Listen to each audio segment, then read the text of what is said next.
అందరికీ వందనాలు.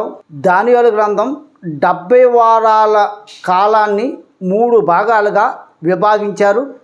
7 వారాలుగా, 62 వారాలుగా, 1 వారంగా. అందులో 7 వారాల కోసం వివరించుకుందాం. ఇందు నిమిత్తమై దానియేలు గ్రంథం 10వ అధ్యాయం 10, 11, 12 వచనాలు. అప్పుడొకడు చేతితో నన్ను ముట్టి నా మోకాలను అరచేతులను నేల మోపి నన్ను నిలవబెట్టి, దానియేలు, నీవు బహుప్రియుడవు గనుక నేను నీ యొద్దకు పంపబడితిని. నీవు లేచి నిలవబడి నేను నీతో చెప్పు మాటలు తెలుసుకొనుమనెను. అతడి మాటలు నాతో చెప్పగా నేను వణుకుచు నిలువబడితిని. అప్పుడు అతడు, దానియేలు, భయపడకము, నీవు తెలుసుకొనవలెనని నీ మనస్సును అప్పగించి దేవుని ఎదుట నిన్ను తగ్గించుకుని ఆ మొదటి దినము మొదలుకొని నువ్వు చెప్పిన మాటలు వినబడినవి గనుక నీ మాటలను బట్టి నేను వచ్చి తిని. చదవబడినటువంటి దానియేలు గ్రంథం 10వ అధ్యాయం అంతా కూడా దేనికోసం మనకి చెప్పబడుతుందంటే, 7 వారాల కాలంలో జరిగే సంఘటన అంతటినీ కూడా మిళితమై ఉంది. అంటే 7 వారాల కాలంలో ఏ విధంగా జరుగుతుందని మనం చదువుకున్న మూలవాక్యంలో ఒకడు వచ్చి మూర్ఛిల్లినటువంటి దానియేలును ముట్టి మత్తు నిద్రతో ఉన్న దానియేలుని లేపాడు.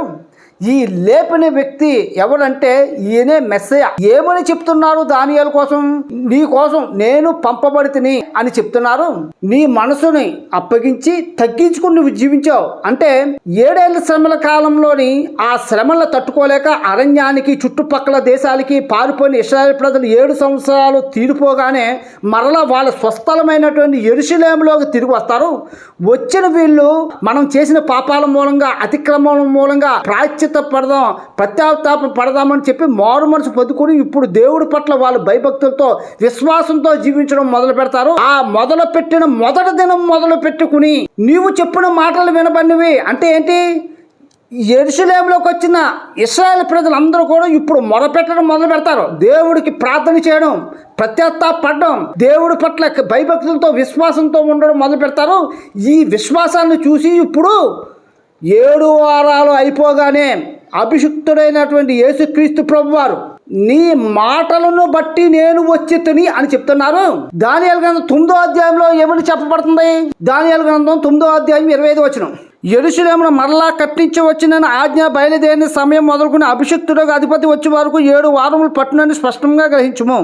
అభిషిక్తుడైనటువంటి యేసుక్రీస్తు ప్రభువారు వచ్చేసరికి 7 వారాలు పడుతుంది అంటున్నారు. అంటే 7 ఏళ్ల శ్రమలు తీరిన తర్వాత ఇతర దేశాలకి, అరణ్యానికి పారిపోయిన ఇశ్రాయేలు ప్రజలు మరలా వాళ్ళ స్వస్థలమైన యెరూషలేములోకి వచ్చి అప్పుడు నిర్ణయించుకుంటారు, పాడైపోయినటువంటి మన యెరూషలేముని మరలా పునఃప్రారంభించి నూతన యెరూషలేముగా కడదామని చెప్పి వాళ్ళందరూ కూడా ఒక ఆజ్ఞ బయలుపరుచుకుంటారు.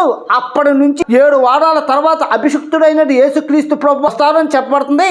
ఏ విధంగా వస్తాడు, ఎలా వస్తాడు అన్నది అంతా కూడా 10వ అధ్యాయంలో వివరంగా మనకు చెప్పబడుతుంది. ఆ 7 వారాల కాలం ఏ విధంగా జరుగుతుంది అన్నది అంతా కూడా 10వ అధ్యాయం అంతా కూడా వివరంగా మనకు చెప్పబడుతుంది. ఈ వచ్చిన ద్వారా మనకు అర్థమవుతుంది. దేవుడి కొద్ది మాటలు దీవించును గాక.